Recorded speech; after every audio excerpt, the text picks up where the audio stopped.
Sa kaugnay na balita, panibagong kaso ng tanimbala sa NAIA, kinundena ng ilang senador.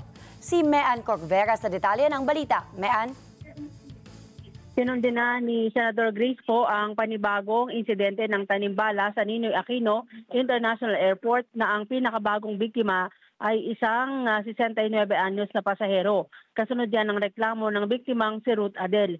Hinarang at munting hindi umabot sa kanilang flight ang pamilya ni Adel na patungo ng Vietnam matapos umano makitaan ng bala sa X-ray ang kanilang bagahe. Ayon kay Senador Grace po, nakakabahala na nagsisimula na naman ang ganitong modus sa paliparan na nagdudulot ng matinding trauma sa mga pasahero. Sinabi ng mambabatas na hindi dapat maranasan ng mga pasahero ang ganitong uri ng pagigipit dahil lamang sa mga tiwaling airport personnel.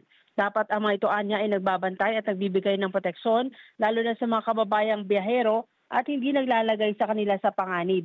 Nanawagan ang senador sa mga pasahero na isumbong at i-report sa mga otoridad ang anong mga kahinahinalang gawain sa mga paliparan para makasuhan at mapapanagot ang mga tiwaling airport personnel. Mean Corvera para sa Mata ng Agila, matatag, matapang, matapat.